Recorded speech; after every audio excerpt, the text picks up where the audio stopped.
we are, everything that happens around us is translated in our minds, and not only about the leaders of the military, but also the ordinary people.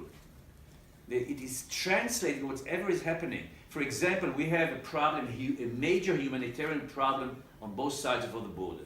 Okay, in Syria, which is disintegrating, awful situation really. I don't want to get into that, but very bad scene.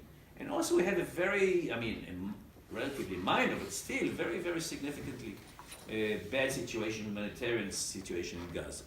And international spheres, they have to make noise, and there's no better noise than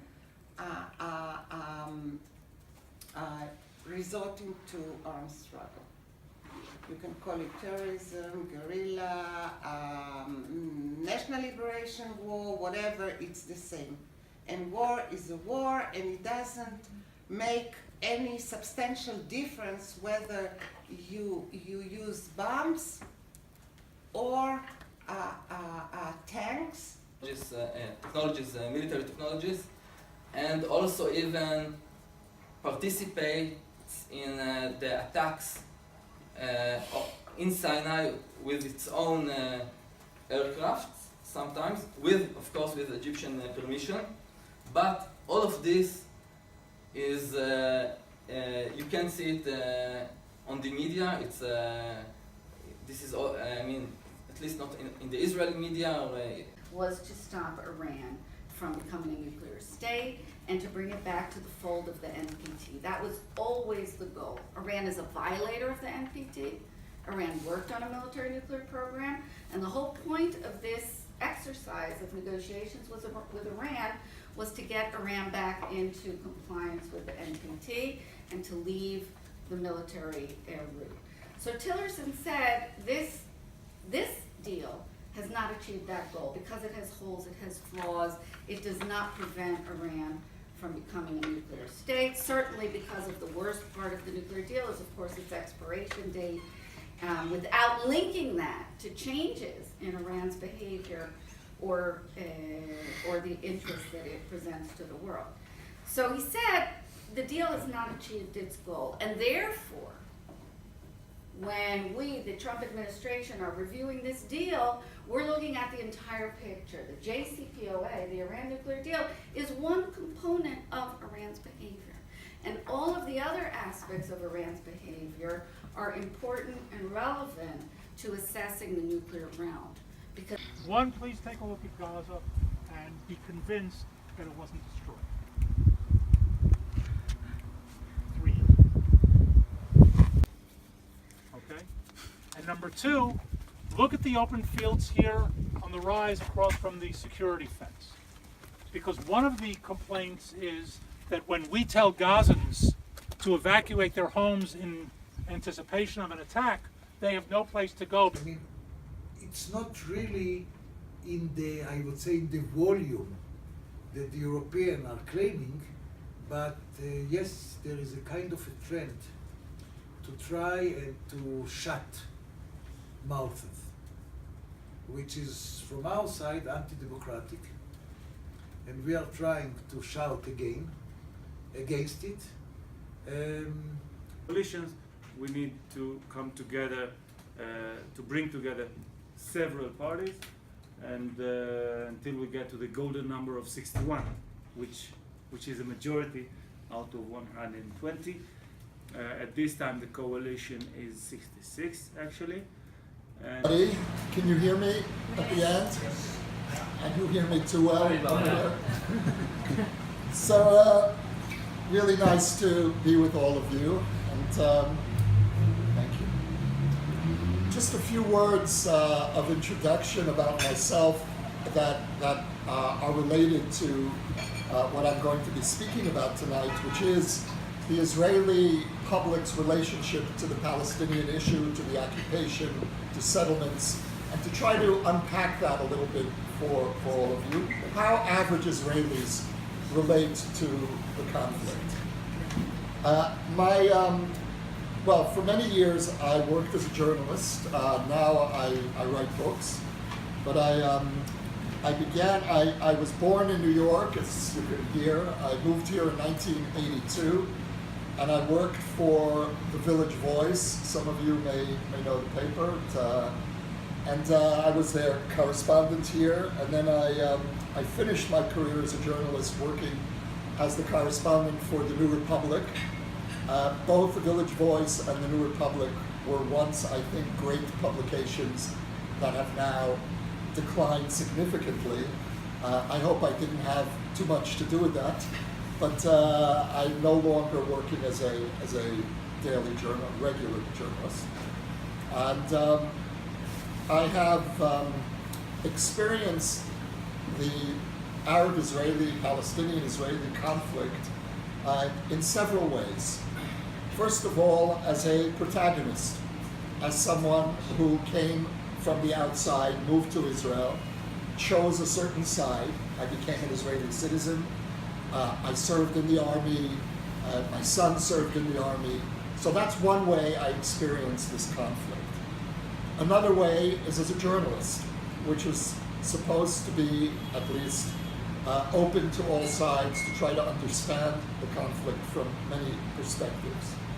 And finally, I have been a reconciliation activist, working to try to bring Palestinians and Israelis together. I wrote a book in the late 1990s, early 2000s, about a journey that I took as a religious Jew into Islam and Christianity here in Israel and the West Bank and Gaza. I said they're residents but not citizens. There are some similarities and differences between residents and citizens. For example, residents are obligated, such as citizens, to pay taxes, all different kind of taxes. And most of the Palestinians pay the taxes they're obligated. Given to you not for the first time. Green lines, settlements, some of these terms are familiar. But if anything is not clear, please ask me. Besides, I want to say that all of the topics of the conflict, security, settlements, right of return, all have to do with Jerusalem as well. So if one has only 3 or 4 hours to learn about the conflict, I would take you to Jerusalem because you can wrap it all together and talk about the core of the conflict. Before I start, any questions you'd like to start with, something you heard about, you maybe want me to refer to during the day? Okay. So we'll be using these maps. 1917, the British conquered this land, conquered the city. In the next 30 years, both sides, the Arabs and the Jews, expected that eventually when the British leave, the city will become their own. During the دعم وأوامر أمريكية. And that's why we see that there is a lot of pressure and against Qatar to expel Hamas under the orders of the United States. هناك خلاف يعني مع الإيرانيين، مع أننا نحن لا نفتعل هذا الخلاف. بين مين ومين؟ نحن مع الإيران، يعني حماس مع إيران اختلفنا على الموضوع السوري. There is some disagreement between Hamas and Iran over the Syrian issue. لأننا يعني أثرنا أن نكون على الحياد في الموضوع السوري. Because we opted to remain neutral on the Syrian conflict. خرجت حركة حماس من سوريا بعد الأحداث الأخيرة. And hence Hamas members left Syria. إيران أرادت منا أن نقف إلى جانب النظام السوري ونحن رفضنا. Iran wanted Hamas to back the Syrian regime and we have rejected this يعني كل مشكلتنا أننا يعني 90 was ik 18. Ja, sinds we getrouwd zijn wonen we hier. Tussen 2003 en 2006 zijn we 3 jaar in Nederland geweest. Heb ik gewerkt als uitgezonderd voor Jewish Agency. En in 2006 zijn we dus hier weer teruggekomen. Sindsdien wonen we weer hier. Ik werk als rector op een middelbare religieuze jongensmuziekschool. Heel veel dingen tegelijk. Het is een middelbare school, dus vanaf 14 tot 18 jaar zijn de jongens. Ze spelen allemaal muziek. Ze zijn allemaal religieus en ze leren dus ook muziek, ook algemene kennis. The refugee camp. So this is how the camps started, with tents, rows of tents here. All right, do you see it now? And you could see that around it, there were nothing. And when they built those camps, it was for temporary, time, that they will find solutions and those people will go back, whatever it happened. But since that time, they started with these tents in the beginning. First 2 or 3 years stayed in the tents, and then they replaced it with the small units, which was about 3 by 3 meters, and a very low roof, which is about 2.5 meters, for each family. Stayed the same rows of small units, and people with a small piece of land around it. That's how it used to be.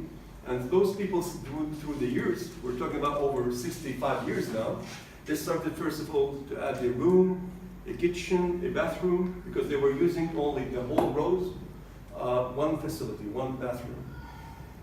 During the 60s, those families started to build another room. When they discovered and realized that there is no other opportunities for them to go back, they knocked down mostly those units, replaced them with houses. And education. But in the last 5 years and 6 years, when the UNRWA started to reduce their services for the refugee, they cut a lot of things. And this is part of, as a Palestinian and as a refugee, this is part of the solution that the world tried to try to do it for in the conflict and in the refugee issue and problem, and solving this issue by giving all the responsibility to the Palestinian Authority. But for us as a refugee, we ignore that. Because of that, we don't get any support from the Palestinian Authority, and also as a refugee, we are not allowed to vote in the Local council. We are not allowed to vote. Because they are under this. It tells you the history of one of those families. Now, I want you to look carefully at the buildings. You will see different types of stones. Because the city here had been affected badly in 1927 with the earthquake. The last earthquake which have just hit the country. We are living on what we call it on the side of the Afro-Asian rift, which created the Jordan Valley area. And that's usually on a daily time we are.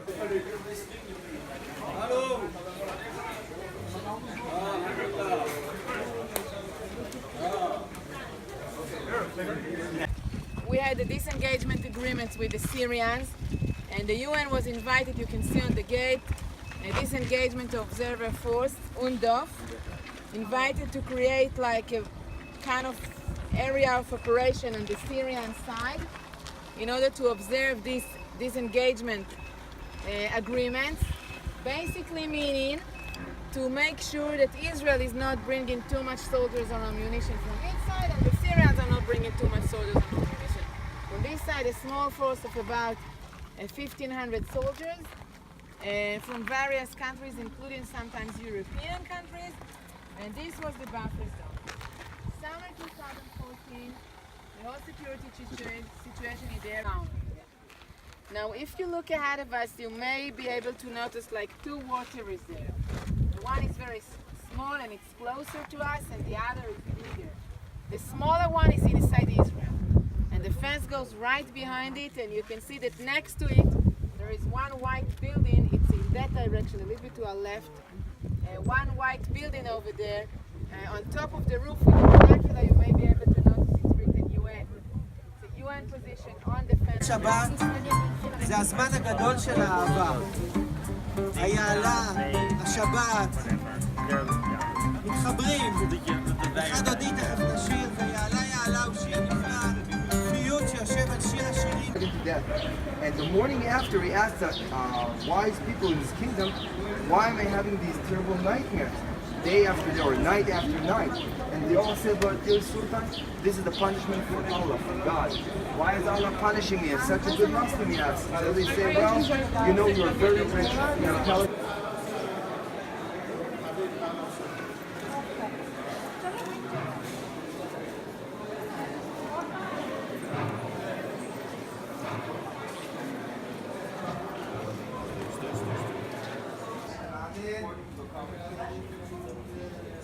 with station number 8. If the corridor is the living room, and if this is the situation which exists and has existed for such a long while, so why won't it be the permanent area? So you have a small entity. It's not a state, but it is not so far from a state. There is a parliament, although the parliament never convenes. There is a president. There is a prime minister. There is a cabinet. It's on 40% of the West Bank. Gaza is separate. Nobody is speaking about Gaza becoming a part of the peace process tomorrow, or Hamas joining the club, or something like that. So, and there is a very strong security coordination between Israel and the Palestinians. That we believe that entrepreneurship is part of our DNA just by the way the city was built. Also, the name of the city, Tel Aviv, comes from a book by Theodor Herzl called Alt Neuland, Old New Land, and it's one of the only cities, as far as I know, that are called after a book. So it's, again, there's a vision, there's an entrepreneur, there's an idea, and there's... For us. The idea of this technology is first of all making the advertising online world in a better situation, because today advertising online is in full crisis and nobody trusts advertising anymore. Everyone have an ad block on his computer. That's the way every day goes. Every time we've no control.